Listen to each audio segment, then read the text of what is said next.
தமிழ் பேசும் அனைத்து உறவுகளுக்கும் வணக்கம். மீண்டும் ஒரு காணொலி வாயிலாக உங்களை சந்திப்பதில் மகிழ்ச்சி. இந்த காணொலியில் என்ன பார்க்க போகிறோம்னு சொன்னால், ஒரு அலாவுதீன் விளக்கு, அலாவுதீன் லேம்ப்னு சொல்லுவாங்க. இந்த லேம்ப் எப்படி இருக்குது, இது தொடர்பான விடயங்களை தான் பார்க்க போகிறோம். முக்கியமாக பார்த்தீங்கன்னு சொன்னால், நான் ஏற்கனவே உங்களுக்கு ஸ்டார்ட்டே சொல்லிடுறேன், இந்த லேம்ப் வந்து ஒரு பித்தளையால் செய்யப்பட்ட விளக்கு. என்னடா பித்தளையால் செய்யிருக்கேன்டா, பித்தளையோட கலர்லேருந்து நீங்கள் யோசிப்பீங்க. ஆனால் வந்து இது முழுக்க பார்த்தீங்கன்னு சொன்னால் மேலே சில்வர் வந்து பூசி இருக்குது. இதை வந்து நீங்கள் கடையில் கொடுத்து பாலிஷ் பண்ணிங்கன்னு சொன்னால் இது வந்து பித்தளை கலரில் இருக்கும். உண்மையிலேயே வீட்டுக்கு வடிவாக இருக்கும். இப்போ வந்து அந்த பித்தளையில் வந்து மேலே வந்து பார்த்திங்கன்னா பச்சை செலும்பு படிஞ்சிருக்கிறத நீங்கள் பார்க்கலாம்.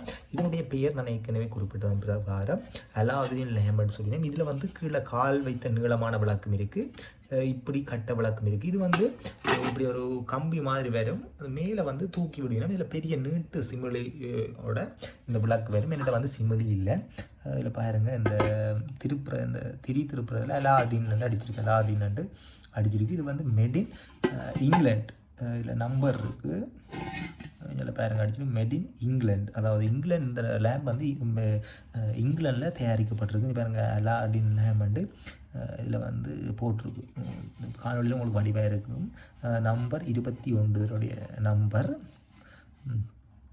க்ரீன் ஃபோர்ட் பார்த்தீங்களா, இதில் அடிச்சிருக்கு. அப்படியே இதில் பாருங்கள் சின்ன சின்ன துளைகள் காணப்படுகிறது. இதில் வந்து இது வந்து எண்ணெய் விடுற பகுதி. இது வந்து கொஞ்சம் அடிபட்டதால் டேமேஜ் ஆகிருக்கு. இந்த நெளிவு எடுத்து போட்டு கலட்டினா இதில் த்ரெட் இருக்கும், அதை கலட்டிக்கொள்ளலாம். இந்த பகுதியை வந்து பார்த்தீங்கன்னு சொன்னால் மேற்பகுதி. இந்த மேற்பகுதியை வந்து நாங்கள் வந்து திருப்பினோம்னு சொன்னால் இதில் த்ரெட் இருக்கு, கலட்டி எடுத்துக்கொள்ளலாம். இது வந்து சுற்றி திரி போடுறது. பாருங்கள், இது வித்தியாசமான ஒரு விளக்கம் தான் சொல்லணும். ஏன்னு சொன்னால் பார்க்குறதுக்கே உண்மையிலேயே ஒரு வித்தியாசமாக இருக்குது. பொதுவாக இந்த முன்னைய காலங்கள், அதாவது கிட்டத்தட்ட இப்போ நாங்கள் பிறக்கிறதுக்கு முன்பதாக, அதாவது கிட்டத்தட்ட ஒரு 50 வருஷங்களுக்கு முன்பதாக இவ்வாறான விளக்குகள்லாம் வந்து பயன்படுத்தப்பட்டிருக்குது அதிகமாக. இது வந்து மண்ணெண்ணெயில் வேலை செய்கிற கெரோசைனில் இது வந்து இப்பயுமே வந்து ஒர்க்கிங் கண்டிஷன் தான் இருக்குது. அதாவது திரிய போட்டால் வந்து மண்ணெண்ணெயை விட்டு திரிய போட்டிங்கன்னு சொன்னால் ஒர்க் பண்ணும். பாருங்க, இதில் வந்து டஸ்ட்டுகள் பிடிச்சிருக்கு. என்ன சொன்னால் நிறைய காலம் பாவிக்காமல் இருந்திருக்கு. இதில் வந்து கீழ் மூடி, இது கால் வந்து இதில் கீழ் மூடியும் இருக்குது. இதில் பாருங்க, கீழ் மூடி சிலது இருக்கா, அந்த மூடி எல்லாட்டிக்கும் ஒர்க் பண்ணும். நாங்கள் வந்து இந்த மூடியை மூடிக்கொள்வோம். முழுக்கவே இது வந்து எந்த ஒரு பாட்டுமே இரும்பு அல்ல, முழுக்க வந்து பித்தளை தான். இப்படியே பொலிஷ் பண்ணி விட்டால் என்ன வேணும்னா பித்தளை கடலாக வந்திருக்கும். நாங்கள் வந்து இந்த காலத்தில் மண்ணெண்ணெய் விளக்கு பாவிக்கிறதான வீடுகளில் பாவிச்சா வந்து சிவர்களில் வந்து அந்த மண்ணெண்ணெய் அந்த எரியிற அந்த புகைப்பட்டு கறி பிடிச்சிடும். இது வந்து பொலிஷ் பண்ணி போட்டு நீங்கள் உங்களுடைய வீடுகளில் வைத்தீங்கன்னு சொன்னால் உண்மையிலேயே பார்க்குறதுக்கு அழகாக இருக்கும். ஏன்னு சொன்னால் அப்படி ஒரு விளக்கு. பொதுவாக இவ்வாறான விளக்குகள் இப்போ வந்து ஒரு எடுத்துக்கொள்ளலாம்.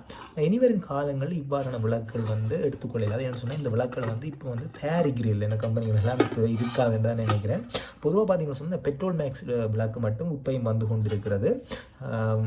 அதுவும் வந்து இரும்பில் தான் வருது, அதாவது அயனில். இவ்வாறு பித்தளை பெட்ரோல் மேக்ஸ்கள் வந்து இப்போ வந்து செய்யப்படலை. என்னென்னு சொன்னால் விலையும் கூட பொதுவாக பார்த்தீங்கன்னு சொன்னால் ஒரு பித்தளை விளக்கு ஒன்று இருக்குதுன்னு சொன்னால், இப்படி ஒரு விளக்கு இருக்குதுன்னு சொன்னால் இது வந்து ஆயுட்காலத்தை வந்து நாங்கள் சொல்லல. அது என்னென்னு சொன்னால் இது வந்து எவ்வளவு நாளுமே நாங்கள் திறம்பட பாவிச்சோம்னு சொன்னாலும் அது வந்து கிடந்து கொண்டே இருக்கும். அதாவது எங்களோட தலைமுறையாக வச்சு இப்படியான விளக்குகளை பாவிச்சு கொள்ளலாம். முக்கியமாக பார்த்தீங்கன்னு சொன்னால் இந்த விலை வந்து பலதரப்பட்ட விலைகளில் வந்து விற்பனை செய்கிறார்கள். முக்கியமாக பார்த்தீங்கன்னு சொன்னால் முழுக்க சிமிழி மற்ற இந்த கேங் பண்ணுற அந்த கொழுவுற அந்த கம்பிகள் எல்லாமே இருந்தால் கிட்டத்தட்ட ஒரு 6000 அவ்வாறான விலைக்கு சொல்கிறார். சில பேர் 9000 அவ்வாறான விலைக்கும் விற்பனை செய்கிறார்கள்.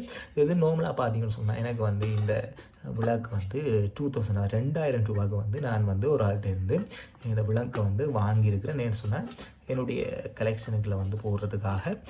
நீங்களும் இவ்வாறான பாரம்பரிய எங்களுடைய பொருட்களாக வந்து இங்கிலாந்து பழைய பொருட்கள் சேர்த்து வைக்கிறது ஒரு வித்தியாசமான, ஒரு சில பேருக்கு வந்து இது ஒரு பொழுதுபோக்கு ஹொஃபியாக இருக்கும். மற்றபடி இந்த வீடுகளை அழகுபடுத்துறது அவ்வாறான விடயங்களுக்கு இதில் பாய்ச்சிக்கொள்ளலாம். என்னடா வீடு அழகுறது இவ்வாறான குப்பை சாமான்களையே எடுத்து வைக்கிறேன்னு நீங்கள் நினைப்பீங்க. ஆனால் வந்து இதை ஒரு பாலிஷ் பண்ணிட்டு வச்சிங்கன்னு சொன்னால் வீட்டில் எந்த ஒரு பொருளுக்கும் இல்லாத மதிப்பு இது இருக்குது. என்னென்னு சொன்னால் இது காலத்தால் அழிவடையாத பொருட்கள். என்பது இங்கே குறிப்பிடத்தக்கது. பாருங்கள், இந்த டிசைன் இவ்வாறு இப்போ செய்கிறேன்னு சொன்னால், இப்போ நீங்கள் பொதுவாக கொடுத்து ஒரு இடத்த செய்யணும்னு சொன்னால் இதனுடைய கோஸ்ட் எவ்வளோ அடுப்பி நம்ம எவ்வளவு போகும்னு நீங்கள் ஒரு ஊழிச்சு பாருங்கள். இந்த காணொலி ஒரு பயனுள்ள காணொலி அமைஞ்சிருக்கும். உங்கள்கிட்ட ஏதாவது பித்தனை பொருட்கள் இருந்தால் அதை நான் கொள்வனவு செய்வேன். அதே மாதிரி என்கிட்ட நிறைய பொருட்கள் வந்து இருக்குது. அதை இந்த காணொலிகளில் ஒவ்வொன்றா வந்து நான் உங்களுக்கு காண்பிப்பேன். என்னட்ட எதுவும் வாங்கணும்னு நினச்சேன். என்கிட்ட இப்போ வந்து 2 பொருட்கள் இருந்துச்சு சொன்னால் நான் உண்டை வந்து பொதுவாக சேல் பண்ணுவேன், விற்பனைக்காக விட்டுருவேன். அதை நீங்கள் வாங்கணும்னு நினச்சா இது கமெண்ட் பண்ணி சொன்னால் என்னுடைய தொலைபேசி இலக்கத்தை தருவேன், அதாவது வாட்ஸ்அப் இலக்கத்தை நீங்கள் அதுக்கு தொடர்பு கொண்டு இதோட மேலதிக விடயங்களை வந்து அறிஞ்சு கொள்ளலாம். மறக்காமல் என்னுடைய சேனலை வந்து சப்ஸ்கிரைப் பண்ணி வச்சுக்கொள்ளுங்கள். மீண்டும் நல்ல காணொலி வாயிலாக நான் உங்களை சந்திக்கிறேன். நன்றி, வணக்கம்.